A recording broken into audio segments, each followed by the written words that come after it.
Hello అండి, మేము మోపిదేవి టెంపుల్కి వెళ్ళామండి. ఆ టెంపుల్ మీ అందరికి కూడా చూపిద్దామని చూపిస్తున్నాను. నా ఛానల్ కనుక ఎవరైనా ఫస్ట్ టైం చూస్తుంటే తప్పకుండా సబ్స్క్రైబ్ చేసుకోండి. మేము రాత్రి ఎక్కి పొద్దున్నే దిగామండి. సుబ్రహ్మణ్య స్వామి మోపిదేవి చాలా మనం అంటే సంతానం లేని వాళ్ళకి సంతానము, కళ్యాణము లేట్ అయ్యే వాళ్ళకి కళ్యాణము జరుగుతాయి. అక్కడ నమ్మకం అండి, అక్కడ మొక్కుకుంటే తప్పకుండా జరుగుతాయని చాలా ప్రసిద్ధి అండి ఈ టెంపుల్. మనం ఏ కోరికలు కోరుకున్నా ఆ కోరికలు తప్పకుండా తీరుతాయని అయితే మేము వెళ్ళామన్నమాట. అక్కడికి టెంపుల్కి దర్శనం చేసేసుకున్నాం. పొద్దున్నే అభిషేకం చేసేసుకొని ఇక్కడ బయట గుడి ప్రాంగణంలో సుబ్రహ్మణ్య స్వామి విగ్రహం ఉంది.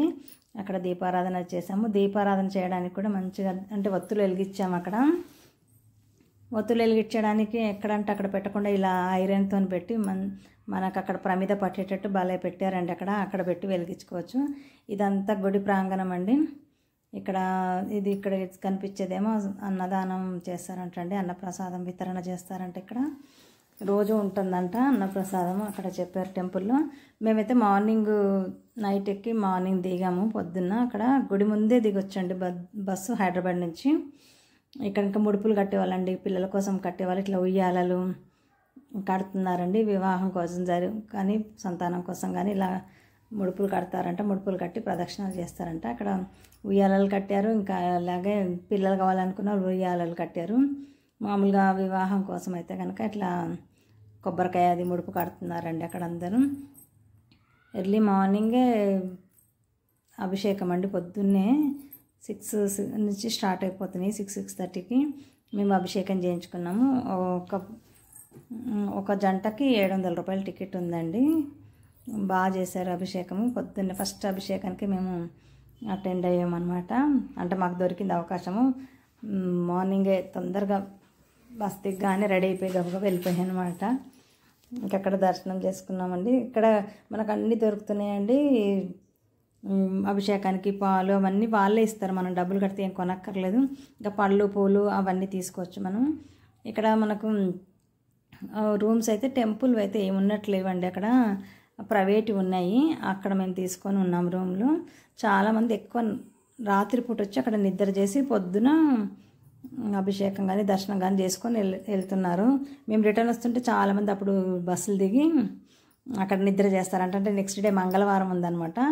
సోమవారం నైట్ వచ్చి నిద్ర చేసి మంగళవారం రోజు స్వామి దర్శనం చేసుకొని వెళ్తారంట.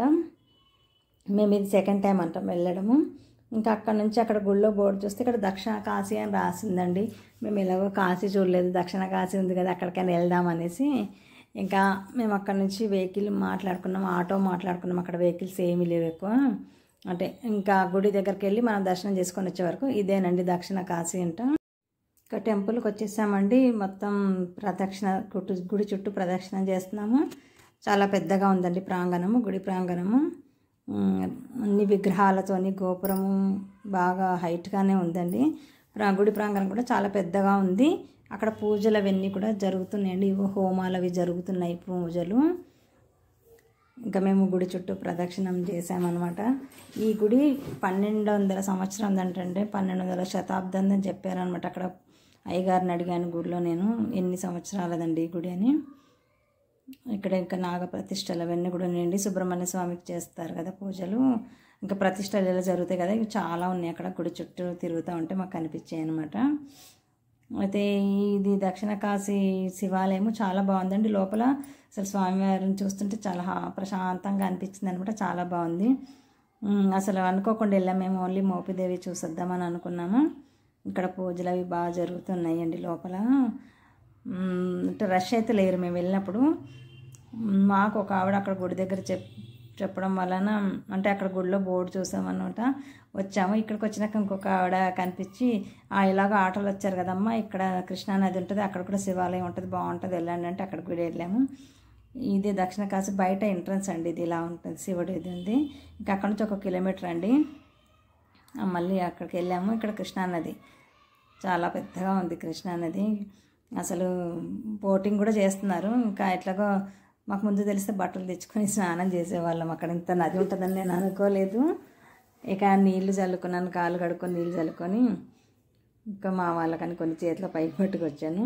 అక్కడ నది ప్రాంగణంలోనే ఒడ్డున ఇలా ఉందన్నమాట శివుడిది పెద్ద విగ్రహం పెట్టారు. ఇక్కడ కూడా శివాలయమేనండి, లోపల గుడి ఉంది. శివాలయం అంటే అక్కడ ఎవరు లేరండి, లాక్ వేస్తుంది. మన ఇండియాలో ఎన్ని శివలింగాలు ప్రతిష్టాత్మకమైనవి అవన్నీ కూడా ఉన్నాయన్నమాట అండి. ఇక్కడ సహస్రలింగేశ్వర స్వామి ఉంది. నేను మెల్లిగా గ్రిల్లోంచి తీసాను, నాకు అసలు తీయడం కుదరలేదు. కాశీ, శ్రీశైలం, కృష్ణేశ్వరు, త్రయంబకేశ్వరు, సోమనాథ్ ఇవన్నీ అక్కడ బోర్డులు రాసున్నాయి. అసలు తీయడం కుదరలేదు, నా అందులో కెమెరా పెట్టి గ్రిల్స్ అడ్డం వస్తూ ఉన్నాయి. ఇంకా అయినా అలాగే తీసాను. ఎవరు లేరు లోపల, అలా ఓపెన్గా ఉంటే మంచిగా తీయడానికి వచ్చేది. ఇంకా నది చూస్తుంటే చాలా ప్రశాంతంగా అనిపించిందండి, చాలా బాగుంది. అసలు ఇక్కడంతా పితృదేవతలకు తర్పణాలు కూడా చేస్తున్నారండి. అటు పక్కన చాలామంది స్నానాలు చేస్తున్నారు. నది ఒడ్డు కదా, ఇంకా అటు వైపున కొంచెం జనం ఉన్నారు. మేము ఇక్కడ ఖాళీగా ఉందని ఇటువైపు వచ్చామన్నమాట. మీరు కూడా ఎవరైనా మోపుదేవికి వస్తే ఇక్కడ దక్షిణ కాశీ అని వెళ్ళండి. మనకు వెహికల్ ఉందనుకోండి, మనమే ఇక్కడ చూసి రావచ్చు. ఇంకా వేరే టెంపుల్ కూడా ఏదో ఉంది, నాకు ఆ పేరు గుర్తు రావట్లేదు, కానీ బాగుంది. మీకు తెలియకపోతే చూడండి వెళ్ళి, అక్కడికి వెళ్ళినప్పుడు. ఇక అక్కడ నుంచి వచ్చేసరికి ఇంకా లంచ్ టైం అయింది. అక్కడ విహార్ అని ఉందండి పేరు, అక్కడికి వెళ్ళాము. హోటల్ అయితే పెద్ద ఎక్కువ లేవండి అక్కడ, ఇది ఒక్కటే కొంచెం దూరంలో ఉంది. అక్కడ నుంచి అక్కడికి వచ్చి అక్కడ లంచ్ చేసాము. బాగానే ఉందండి లంచ్ అయితే, అక్కడ భోజనం అయితే బాగానే ఉంది. ఫ్రైడ్ రైస్ అయితే తీసుకొని తిన్నాము. మళ్ళీ మాకు నైట్ రిటర్న్ అనమాట. ఇక్కడ ట్రైన్ బస్సు గుడి ముందే, అసలు ఎక్కడికి వెళ్ళాల్సిన హైదరాబాద్ నుంచి వెళ్ళే బస్సులు హాయిగా గుడి ముందే దింపుతున్నాడు. ఇంకా మళ్ళీ టైం ఉంది కదా, ఇంకా ఈవినింగ్ అని మళ్ళీ కాస్త ఈవినింగ్కి టీ తాగి అలా కొబ్బరి బొండం టీ అది తాగాము. మళ్ళీ లోపలికి గుడిలోకి వచ్చామాట మళ్ళీ ఒకసారి ఖాళీగా ఉందని మళ్ళీ దర్శనం చేసుకున్నాము. మళ్ళీ లోపలికి వచ్చాక మళ్ళీ ఒకసారి ప్రదక్షిణ అది చేసుకున్నాను నేను కూడా. ఇక్కడ మోపుదేవి చాలా నమ్మకం అండి. మనకు వివాహం కాని వాళ్ళకి వివాహం, సంతానం లేని వాళ్ళకి సంతానము తప్పకుండా జరుగుతుందంటండి. మనం కనుక ఆ స్వామికి మనస్ఫూర్తిగా కనుక మనము కోరుకున్నాం అనుకోండి, తప్పకుండా కోరిక నెరవేరుతుందండి. ఇంకా మేము రిటర్న్ వచ్చే టైంకి మేము బస్ కోసం నైట్ వెయిట్ చేస్తున్నాము. ఆ టైంకి అందరూ బస్ దిగుతున్నారు. అక్కడ నిద్ర చేస్తారంట. కోరిక నెరవేరిన తర్వాత వచ్చి తప్పకుండా నిద్ర చేస్తారంటండి. గుడిలోనే నిద్ర చేస్తున్నారు, బయట రూములు తీసుకొని లగేజ్ పెట్టుకొని గుడిలో నిద్ర చేస్తారంటండి. చాలా సత్యం ఈ స్వామి. ఇక్కడ మనం ఏది కోరుకున్నా అది తప్పకుండా నెరవేరుతుందంట. మనం మనస్ఫూర్తిగా కనుక ఆ స్వామిని వేడుకుంటే మన కోరిక తప్పక తీరుతుందంటండి. మీరు కూడా ఎవరైనా వెళ్ళాలనుకుంటే హైదరాబాద్ నుంచి ఈజీగా ఉన్నాయండి బస్సులు చాలా.